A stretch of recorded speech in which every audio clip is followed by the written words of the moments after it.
I also would like to thank the Honourable Member from Nongpo and the Honourable Member from Nongkrem for having participated in this very important special motion that has been brought in.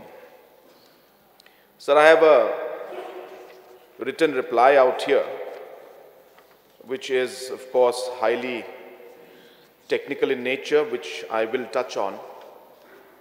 But before I do that, I would like to put things into perspective so that we all are on the same page as we move forward on this very, very important and critical issue that we are looking at.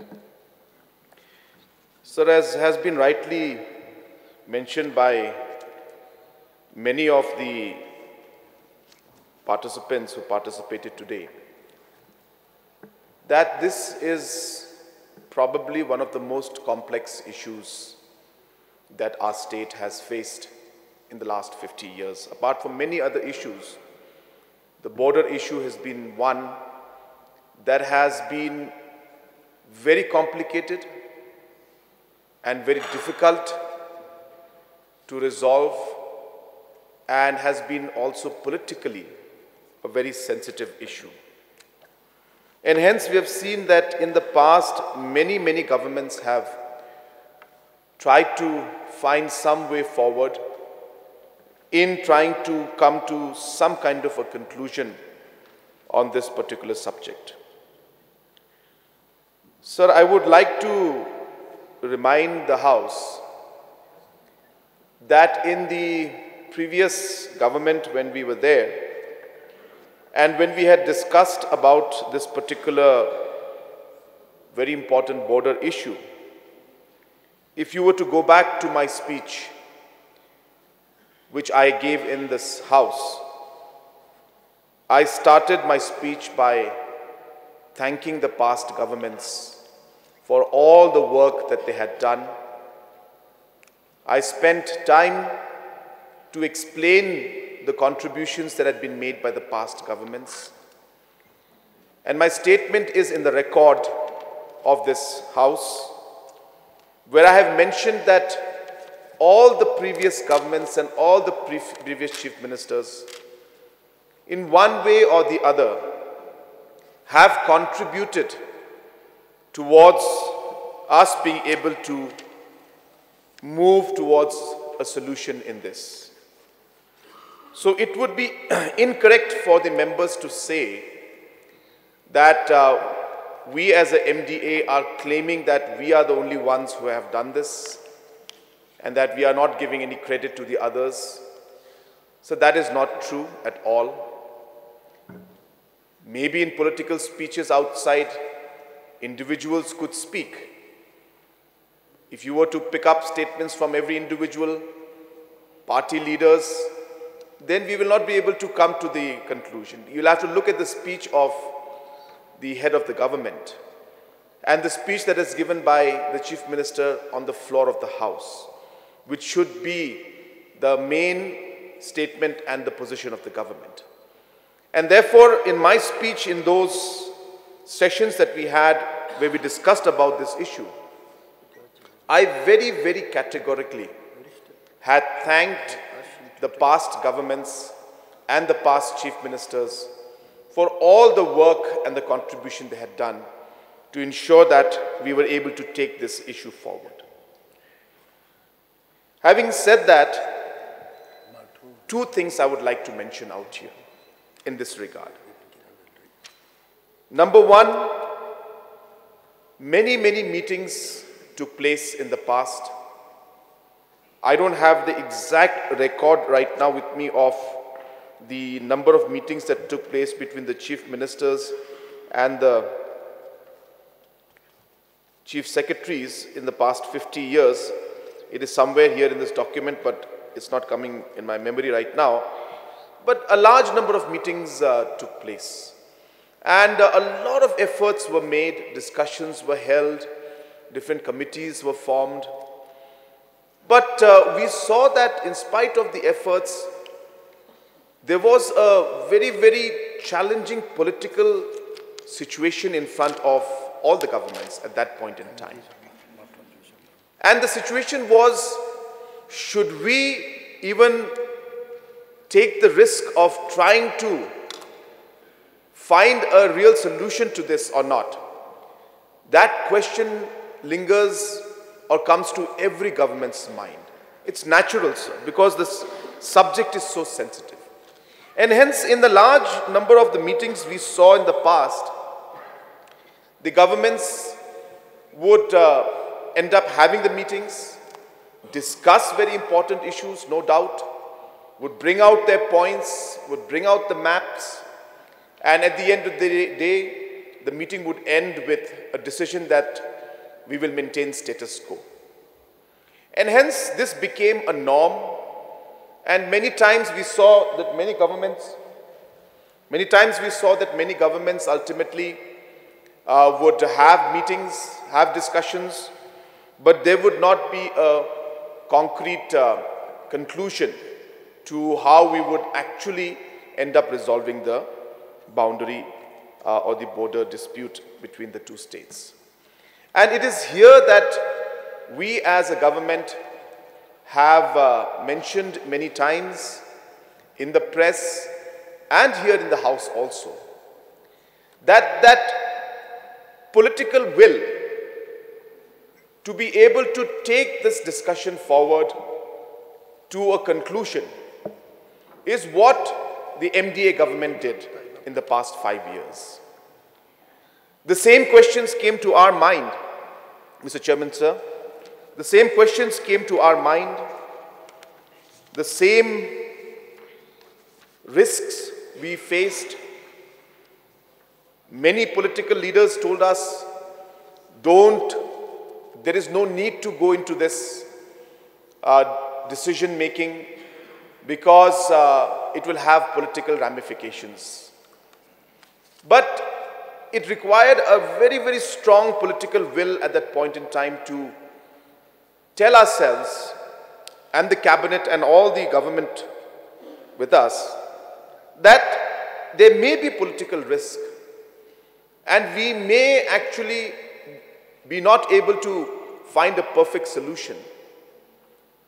But then, isn't that our responsibility right now that we at least try to move this in the right direction? Haven't the people of the state living in the border areas suffered for too long? Haven't we lost too many lives because of the border tension in these areas of differences? And aren't we being given an opportunity here today to be able to do something about it? And will we not look back maybe after 15, 20 years, 30 years and say that we had an opportunity to do something, but because we were worried about the political ramifications, we did not? And these are the questions that went through our minds during those very, very critical moments, whether to actually even dare to say that we will not now talk of status quo, let us actually go ahead and find a solution. So, sir, it is not an easy task for us. One has to remember that we did it with great challenge in front of us, with a lot of uncertainty that was there, but it required that political will. And we have been saying this from day one, that the MDA government had that political will. Contributions have been made by all the past governments, and I once again would like to place it on record that I thank them for all the work that was done. I have just received the meetings. So there were 32 meetings that were held from 1971 regarding different border issues. So a lot of time was spent, a lot of homework was done, and definitely a lot of contribution was made by every individual. These are Chief Ministers' meetings, sir. 32 meetings of Chief Ministers took place, including in the past government.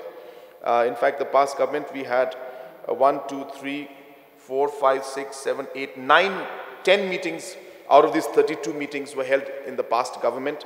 and 22 were held before 2017. That means between 2071 and 2017, 22 meetings took place, and in between 2018 and 2022, 10 meetings between chief ministers took place. And in the last 30 years, from 1992 till 2019, chief secretary level meetings, 9 of them took place. So hence, yes, everybody has contributed. But while that contribution has been there, as I had mentioned, it is that political will to take things to the next level is what we have said that the MDA government did, and which is a fact, sir. That's number one. And I again place it on record that we thank all the past governments and chief ministers for their contributions in order to try and resolve the border issue between the two states. Sir, the second point which I want to mention about this first part of my reply regarding the contributions by the different governments, that the reports that were made in 2011, 2012 have definitely been, as I said, the basis of our negotiation. So I'm sure that the reports and the statements made by the honorable member on how the then government had gone through a lot of pain to prepare these reports, I'm sure they are true, because we have seen the reports, a lot of homework was done, a lot of detail was put in. But I also would like to mention at this point in time that while those reports were there, which is in fact the basis of our negotiation, we are facing a large number of challenges today because of that report also. I will just give an example to make my point.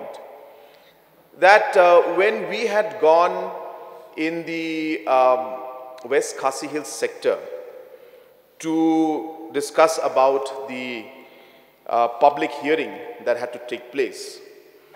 So at that point in time, when we went to the sectors in West Khasi Hills, sir, I don't want to mislead the House, so I don't want to give the exact numbers, but just to give the point across, that in the list, approximately 21, that is in the original report of 2011, there were approximately 21, 22 villages which was there in that report.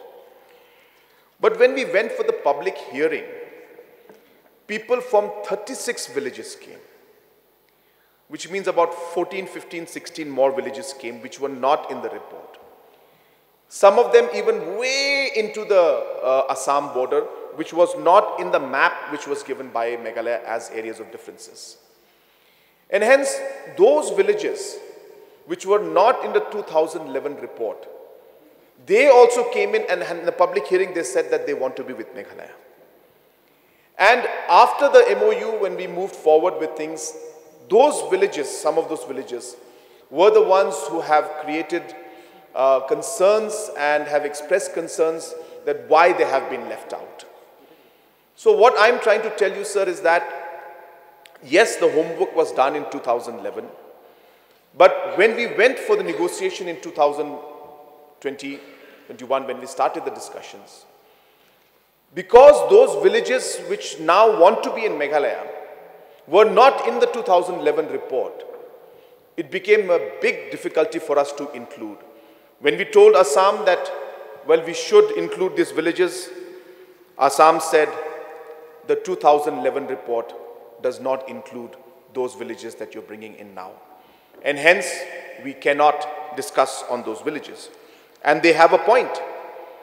Government is government. The report was made, whether it was MDA government or any other government. The report of the government of Meghalaya is the report of government of Meghalaya. And hence, this 2011-12 report, which included about 21, 22 villages, did not have the rest of the villages which then came for demand that they also want to be included. So these are the kind of challenges we faced. And a large number of, as I said, people who later on came and were not happy with the MOU, a large number of them are villages which were actually not in the map. given by Meghalaya in 2011. Let me give you a small example of one location called Malang Salbari. Now the map that was drawn in the Tarabari sector, in that sector there was a small curve drawn by Meghalaya given in the 2011 report. And in that curve, the dot that was put in there was the area that we have managed to get, the whole map we managed to get into Meghalaya. But in that map which we drew, the village of Malang Salbari has been shown in Assam. Though we are demanding it and saying that it is in Meghalaya, in the list of villages it was listed in Meghalaya, or it was part of our demand, part of those villages that we want. But in the map that we drew and gave in that same report, we showed Malang Salbari as in Assam. These kind of complexities were very difficult for us to resolve, because it was maybe a typing error or a drawing error. I don't know what, I'm not here to blame anybody. But these are facts with which we have to now work with. So Meghalaya is demanding Malang Salbari. It's put it in the villages that it should come to Meghalaya, which is fine. But in the map, same report, when we drew the map, we showed Malang Salbari village in Assam. And we did not show it in Meghalaya nor in the areas of differences. Now, how do I go to Meghalaya, to Assam and say, sorry, this is a mistake, can you just change that? It's very difficult and very complicated. Now, this is the kind of complication with which we had to work with, sir. So therefore, though the reports were made, and of course, I'm sure nothing is 100% perfect. There will always be issues, there will be problems, there may be mistakes. But what I'm saying is that these limitations have happened. Now, even when it comes to the new areas that are there, I'm sorry, not new areas, the remaining areas. In the remaining areas also, I don't want to go into much details because we are yet to start the official discussion. But just so that the House has a sense of what we are talking about. That while we put the maps in different areas for the rest of the 6 areas of differences, the names of the villages we gave fall way short of the villages that we are now demanding. So in certain areas, in the list that we have submitted in 2011 report, without naming the area, without naming the villages, for example, we had put in sector A, we had put demand for 12 villages. Now we are getting reports from the people, they're saying, no, they are not 12, they are 36 villages.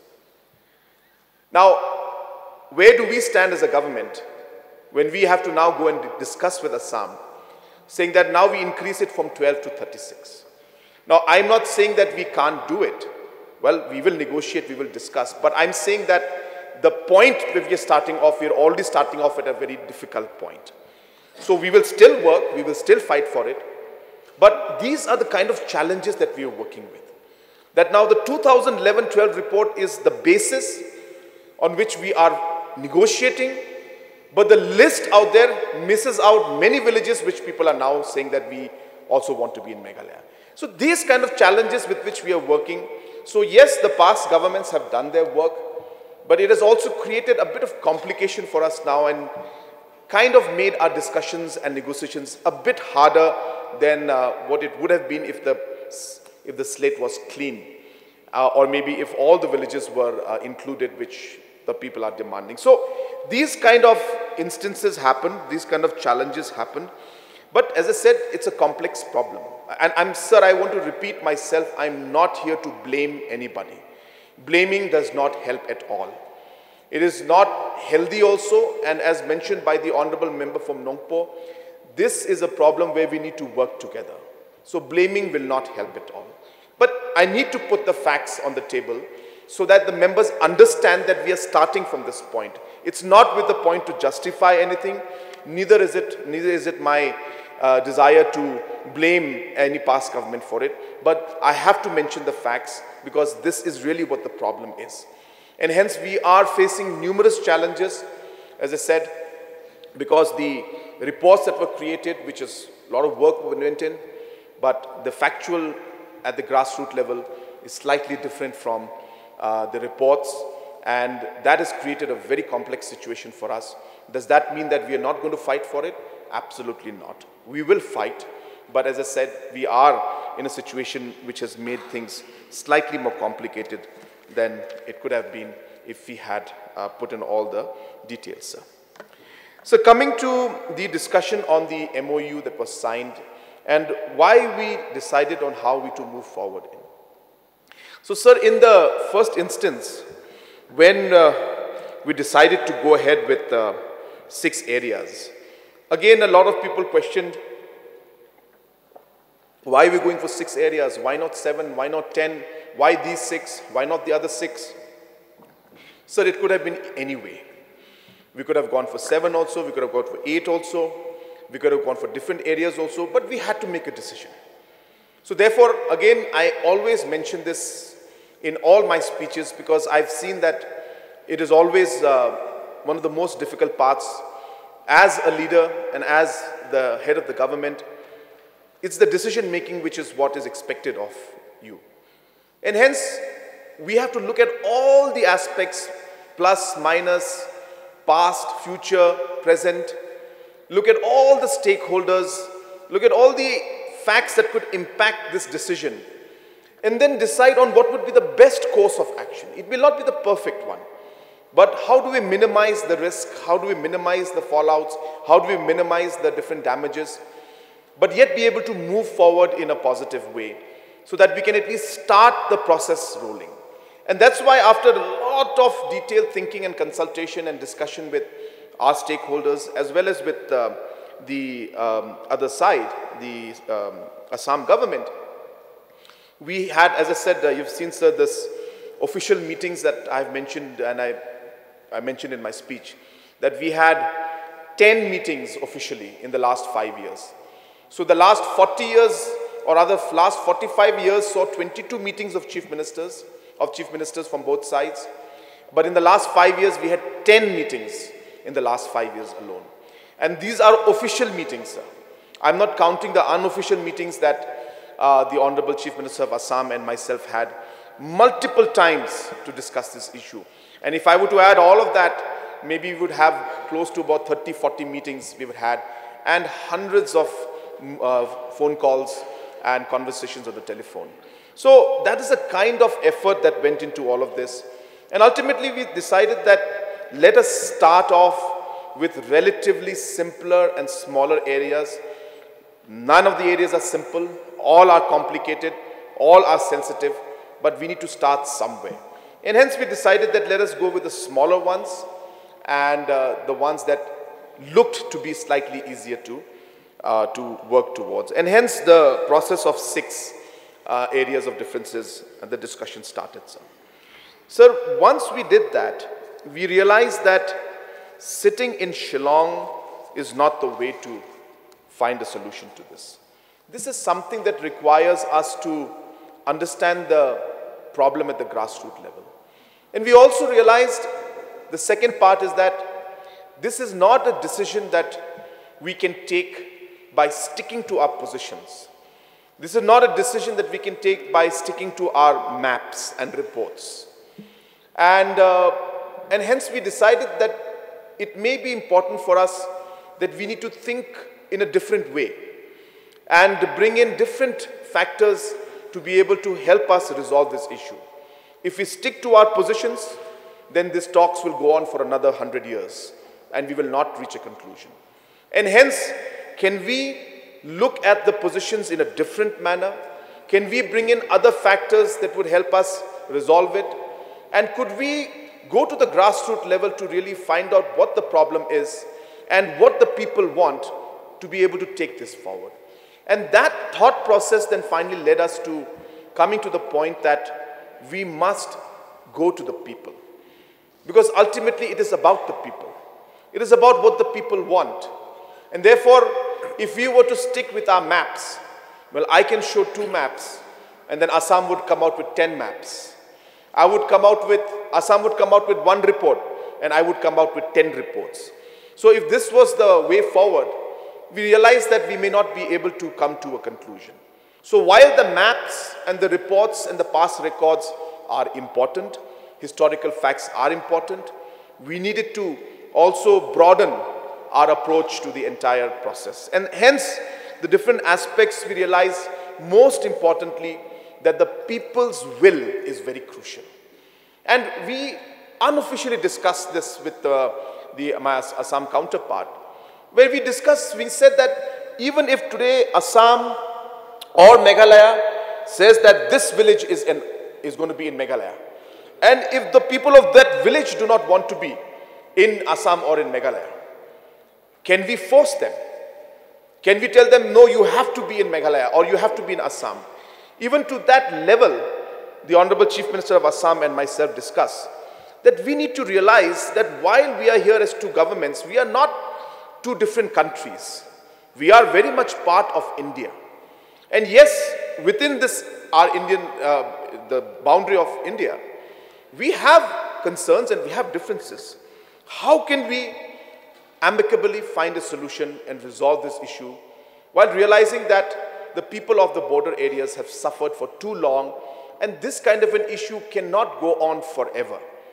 And therefore, sir, the sequence of discussions and processes started. And that's when we said, let us look at people's will. Let us look at ethnicity. Let us look at governance. Let us look at administrative convenience. Let us look at contiguity. Let us look at historical facts. And that's when we started looking at the entire problem in a much more broader scale. And we realized that we need to see all of these factors. We realized that if there's a village which has a Khasi population, and then after that we find that there's another village that has got Nepali population after that, and then there's another Khasi population, and Nepali or Assamese, and then there's another Khasi village. Now, how do we get the people's will, and how do we connect that village to the rest of the map? The contiguity is important. So all these factors were considered, and we looked at how we can move forward, because our desire was to see that we should find a solution to this. May not be, I repeat this, it's very critical to remember this point, and I keep saying it.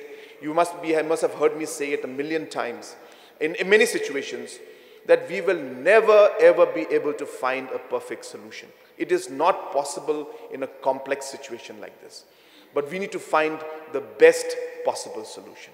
And we need to go with that mindset, with that approach. Doesn't mean that we start compromising on our stand. Doesn't mean that we start compromising on our demands. But it just means that we need to see the picture in a much broader scale and realize that in the larger interest of things, we need to find a solution. That is very crucial. And while we stick to our points, while we stick to our discussions, we will need to also understand that there is an overarching problem of two different states, of multiple communities in each of the states, and this issue being sensitive in nature. And hence, all of these factors needs to be kept in mind while we take forward this discussion, sir. And hence, we chose the 6 locations. We had multiple rounds of meetings at different levels, sir. And the detailed case, I don't have the exact report of the number of meetings that were there, that took place of the different regional committees. The regional committees did extensive exercise, sir. I must tell you that. And I must thank the regional committee members. Imagine, sir, these are villages, some of them which are not accessible easily by vehicle. They have to be traveled, some areas have to be traveled by 4-5 hours of road, travel by vehicle. And some areas you have to even walk for a few hours to get there to those villages. And so the committees, they went to ground zero. They went and met the people. We had a process which we call a referendum, sir. So even though we don't call it referendum in the process, but that is precisely what we did. We called the villagers and we asked the villagers right there and then in front of Assam and Meghalaya regional committees, which state or which region, which area would you like to be in, which state would you like to be in. And we got the referendum of the people living in that area. In some areas, they unitedly put up their hand and they said, we want to be in Meghalaya. And Assam government, people were sitting there watching and listened to it. When we met at the Chief Minister's level, the Chief Minister of Assam asked, what did the people say? And the answer of the regional committee chairman was, the people said, we want to be in Meghalaya. So this kind of exercise was never conducted in the past. And it is this government in the MDA 1 that we did it. Now, I'm not claiming that we are the only ones who did it, or only ones who have actually contributed to making this possible. But the fact that we went to every village, had a referendum, had a people's voice heard, and we had all the, the vote, not voting, but literally kind of a hand shown and saying that where would you like to be. These are things that were done by this government. And we cannot deny that, sir. And these are things which were not done. And therefore, after we went and we asked the people where you would like to be, reports were made. As I said, multiple times the regional committees have gone, multiple times they have had meetings, multiple times they have met all stakeholders, sir. And hence, it would be incorrect to say that we did not have consultations. In fact, just to give an example, sir, on the 15th of December, there was a consultation with the Khasi Hills Autonomous District Council and the Jainti Hills District Council, and the traditional heads was done on the 15th of December. On the same day, we also called different civil society and NGOs to come and have a discussion with us. We called all the political parties in that day separately, all were done separately, sir.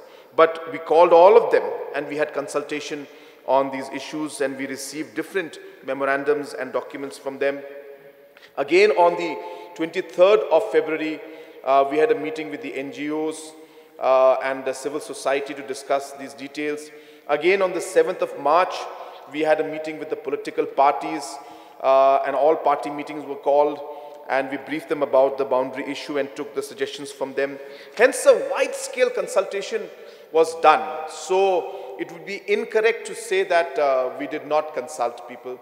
We did, sir. And the records are very much there, whether it's the district councils, whether it is the traditional heads, whether it is the political parties, whether it is the civil society, or whether it is the local people.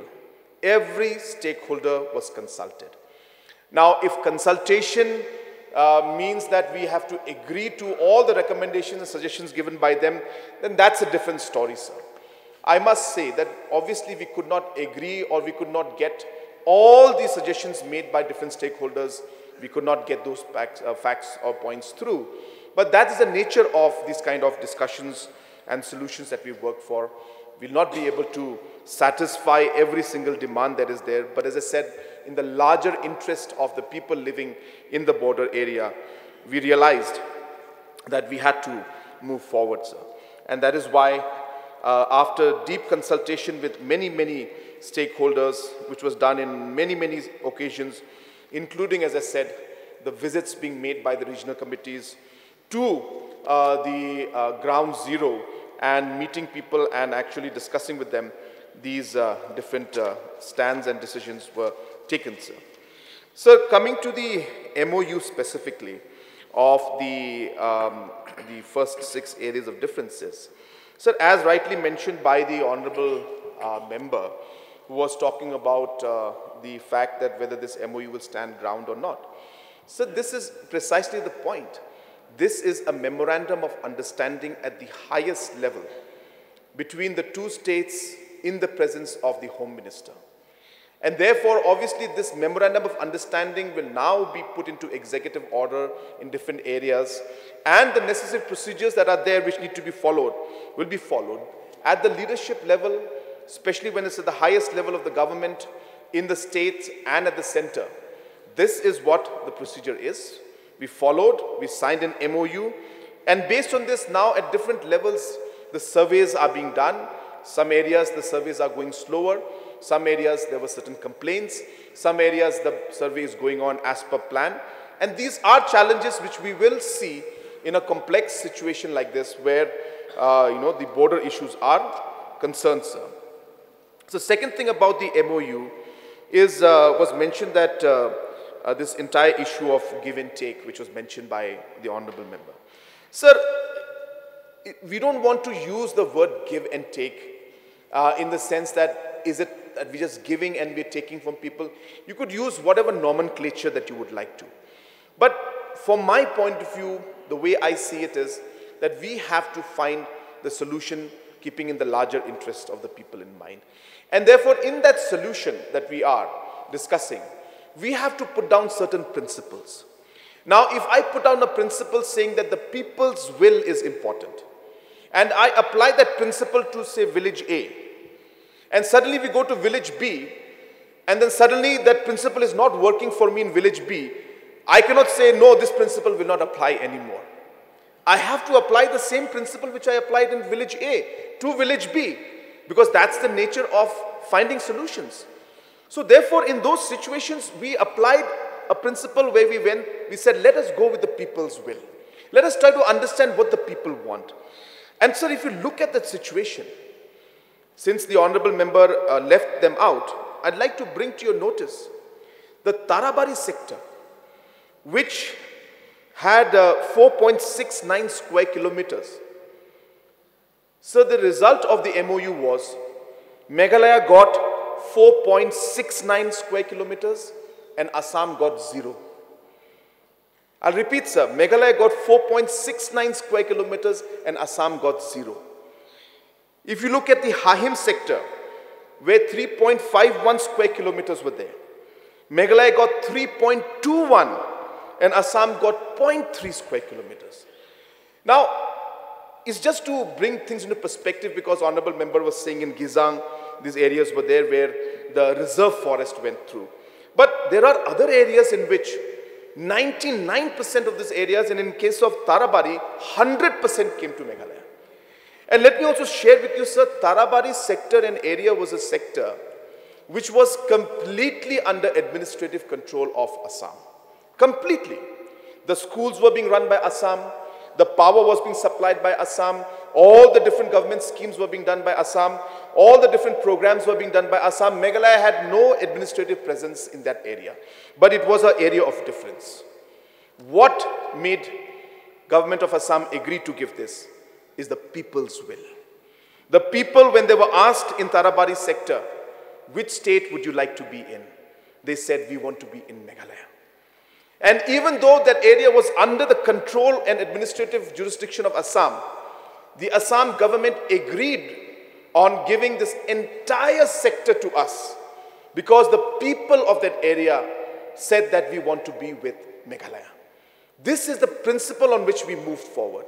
And so you'll be surprised to note that there are some villages in this area now where the Assam government has now pulled out their teachers in some of the villages, and some of the schools are now without teacher because Assam had appointed those teachers and now those teachers are not there, and now Meghalaya government is in the process of appointing those because those were run by Assam government there.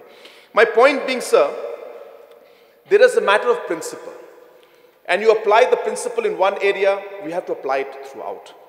Now we went to Boklapara, and this is something that has been a very difficult decision for us, sir. And there was a village which was completely Raba dominated. And it was a dot, you know, the village itself was the Boklapara, Jimri Gaon.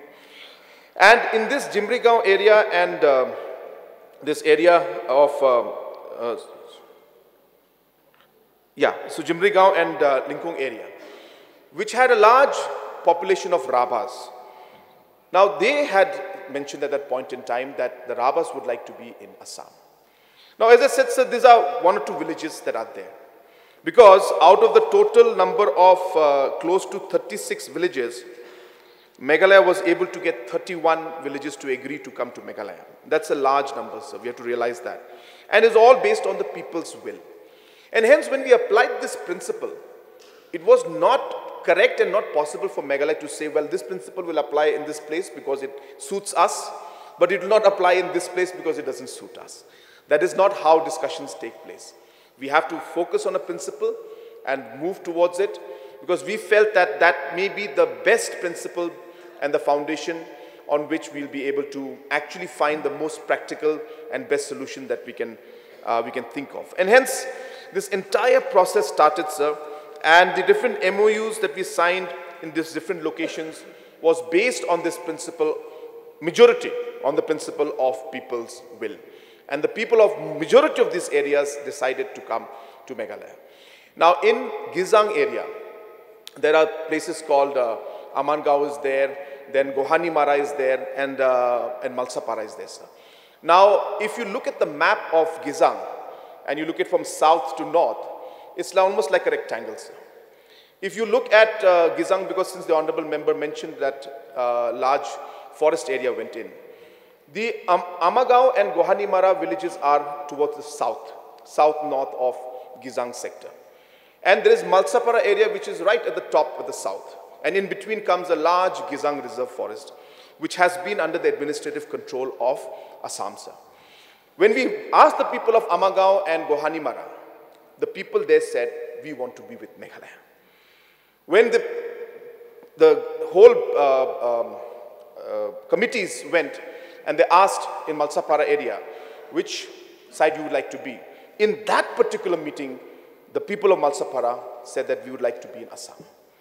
Now, after that meeting took place, there were about 1 week later, 2 weeks later, some people came with different memorandums to us from Malsapara saying that, no, we want to be in Meghalaya.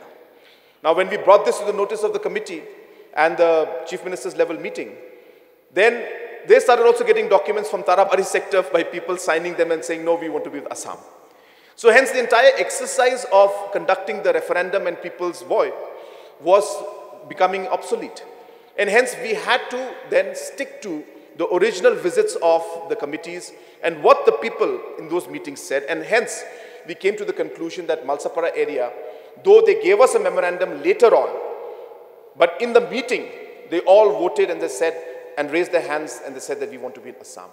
And hence, when we decided on that factor, since the reserve areas was always under the administrative control of Assam, this discussion took place and we said from Gohani Mara upwards towards the buffer zone to Gizang area. And since there are no villages and no inhabitants in that area, in the forest area, that area was then decided that since Assam is already under administrative control of that area will go to Assam. And that is an area where there is no inhabitation, sir. So if you look at the entire discussion, it is a very balanced discussion that took place. It is a very balanced agreement or a understanding that we have come to. We have taken all the stakeholders into consideration. We have gone into in-depth analysis and in-depth consultation with different stakeholders, and only then have we come to this point in time, sir. And hence, now if you were to look back and say that we're going to change this, sir, the entire purpose of the way we have worked and the exercise that we conducted in this entire process, so will be in vain.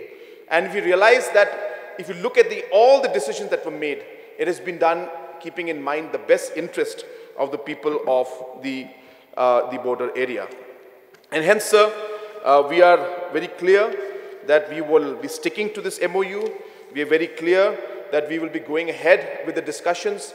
There are some factors, sir, I want to say this in the House without giving too much of details because it is still in the process of discussion, that there is still some fine-tuning at the micro levels that need to be done. Now, for example, we know that this village is there. The details go down to the level of whether this tree will be in Meghalaya or this tree will be in Assam or not. And if the border has to be put in, the pillar has to be put in, will it be put in before the tree or after the tree? Will this particular house that is there, will this house be in Assam or in Meghalaya?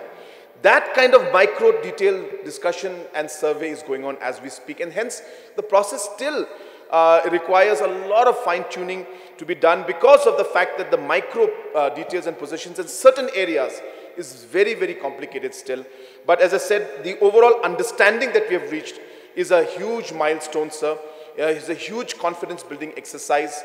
I remember when I had met some people from Block 2 area and Block 1 area, I could see that emotion in their voice, hear the emotion in their voice, and I saw the tears in their eyes, sir, at that moment when they told me that we want you and we know that this government will resolve this issue. We have confidence.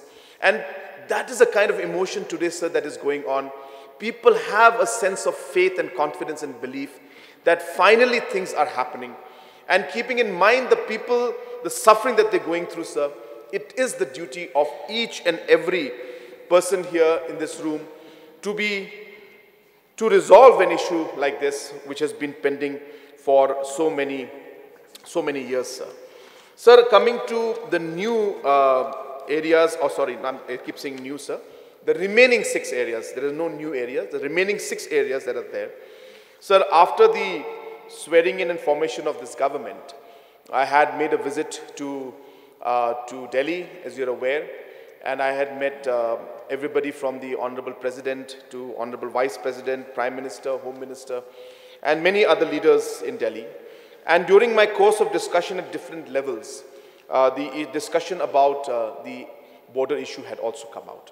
And the central leadership had also of the Government of India had also expressed that this issue should be, the momentum should not be lost, and that we should try and take all stakeholders into confidence and try and find a solution to this particular problem also.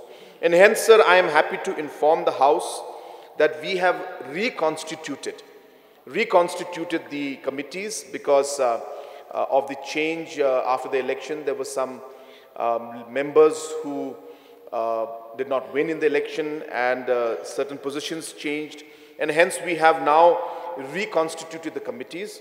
And this may be the best opportunity for me to read out the names of the new committee members. So for Ribhoi's committee, the regional committee, Shri Preston Tinsong, Deputy Chief Minister in charge Home Police, will be the chairperson. The members will be Shri Sostenes Sotun, MLA of Jirang and the Government Chief Whip. Third member will be Shri Merilbon CM, the MLA of Nongpo. The fourth member will be Shri Damanbait Lamare, MLA of Umroi constituency. The fifth member will be Charles Marangar, the MLA of Mohati constituency. Sixth member is Shri Jambor War, the executive member of the KHEDC in charge Ilaka.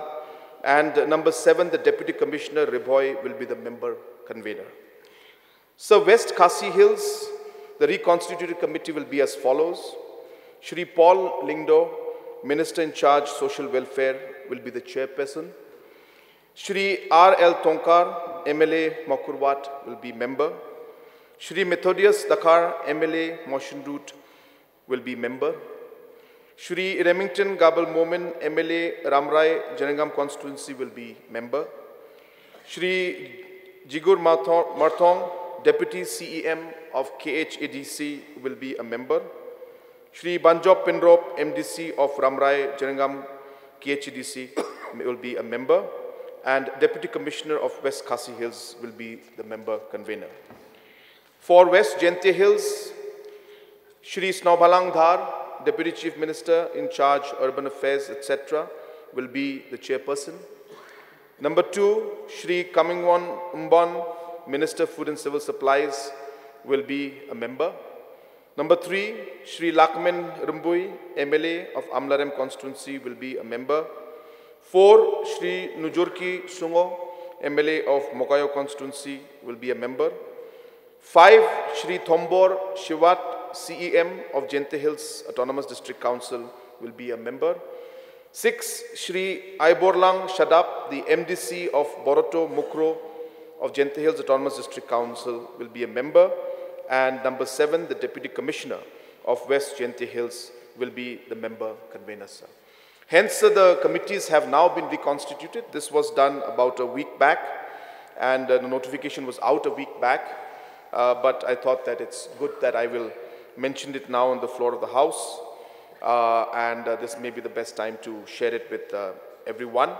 And soon we will be, after the session is over, maybe sometime in the month of April or May, we will initiate the first rounds of talk, where we will ask the regional committees also to be present.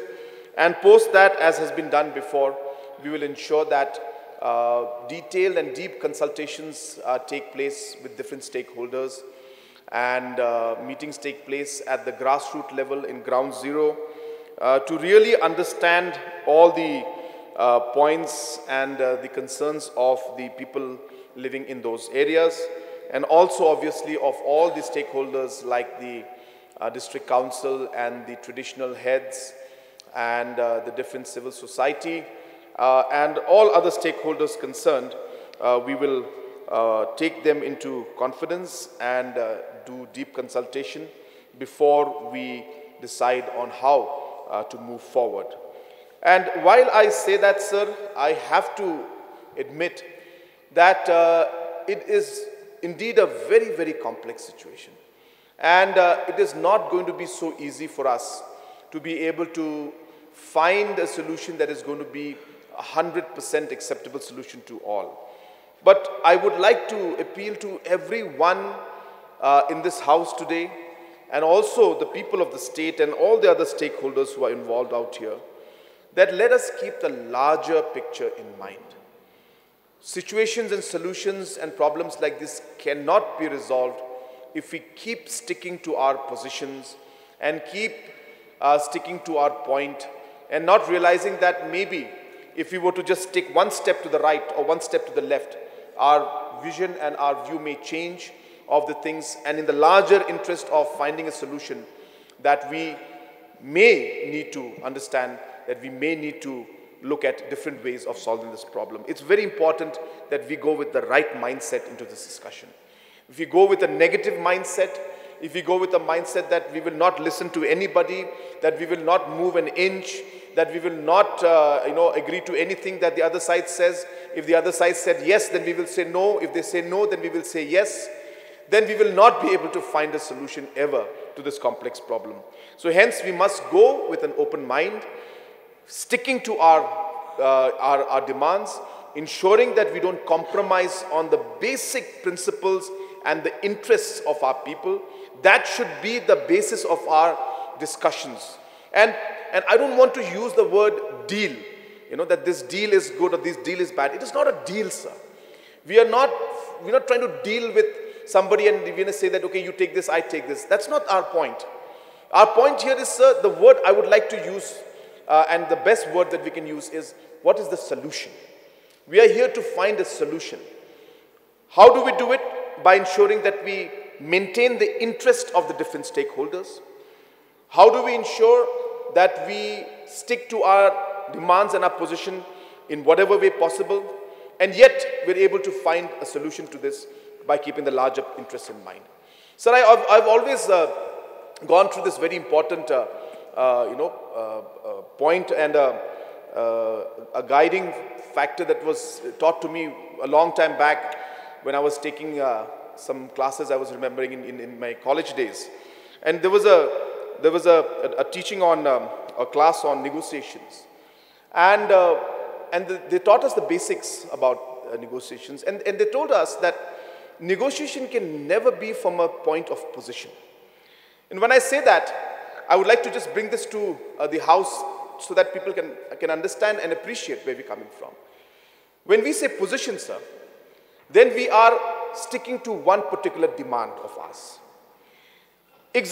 For example, sir, and I think this is a right forum to mention this also, that we have taken a position of ILP, for example.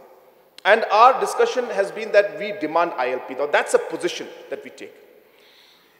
But ultimately, in negotiation, what we have to remember is what is our interest. Because a position is different from an interest.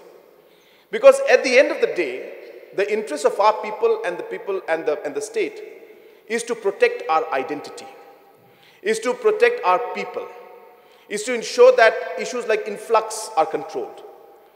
Now, if we are going to go for a discussion and say, well, ILP is a point, yes, it helps us achieve that goal that we have and the interest that we have. But what my point is that if it's not from a point of position, but it is point of achieving the goal which is there, which is what is important for us to remember while we go for discussions at this level, sir. So similarly, while we are coming here to discuss this, it's not our stand to say that we will not let go of anything. What is important for us to remember is that these are areas which are there, our people which are there. We need to ensure that our people are safeguarded. We have to ensure that the interests of our people is protected while we try to find a solution, an amicable solution to this problem. So I would appeal, I know that I don't need to go into details of all of this right now, but since members are present out here, I think it's important that I put this into the mindset of all our members right now and the public at large, that the approach has to be very thought of very well. And yes, I appreciate the suggestions made by all of the members. They're absolutely right. We don't need to rush, sir. And I can assure you, we're not here to rush at all. We're not here to solve the problem just because we have to solve it.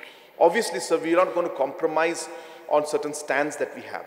But as I said, that we need to not also leave it very, very, have a very soft approach or a slow approach to the whole thing. We need to ensure that we are consistent in our approach.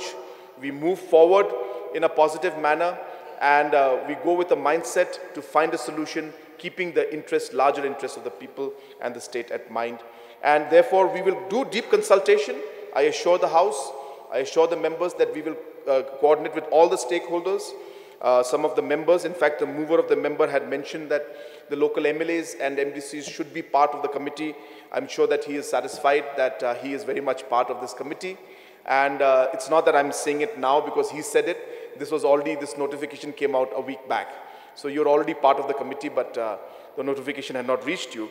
But, or not week back, sorry. The notification came out 3 days back, but the decision was made about a week back. The notification came out about 3 days back.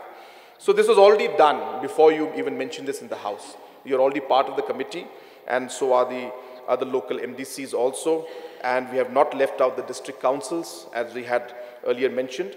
And the committee, sir, can at any time call other members, call other stakeholders, and have consultation with them. This is not limited only to this particular committee, but this will be the core regional committee that we have set up, sir. So the terms of reference of this committee are also there, which I don't feel I need to go through it, all of it. Once the notification reaches the honorable members, I'm sure they will be able to go through it. And yes, and apart from that, so there are, of course, as I said, many, many issues that are there, which I could have discussed. There is a long reply which I've been given, which I am refraining from going into because it's more technical in nature. And since this is a highly sensitive and a politically and socially important issue, I chose to speak direct about the points and how we have approached this entire issue. And as has been committed to the people of the state, I especially want to send this message across to the people living in the border areas, that while we work towards finding the solutions, there could be different challenges.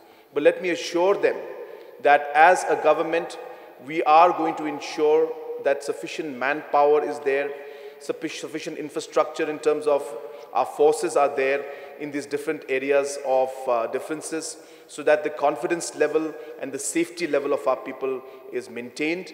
I want to assure each and every one, especially the people living in the border area.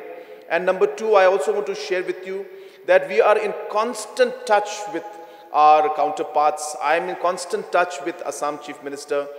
Let me tell you that whenever an incident happens out there, there is no protocol that goes between Assam Chief Minister and me. I immediately call him up directly, even maybe before the Chief Secretaries are able to talk, or even before the DCs are able to talk, the two Chief Ministers talk and ensure that necessary instructions are given to ensure that situations don't escalate and situations are resolved. So we are in constant touch. This is a very important issue for us. We understand the pain and the suffering that you have faced in the last 50 years, and we are committed, this whole House is committed to ensure that we are able to find a solution so that the people in these areas can live in peace in the coming years, sir. And it is with this mindset that we are approaching this problem, and I assure the House that we are determined to make sure that we find an amicable solution to this border issue.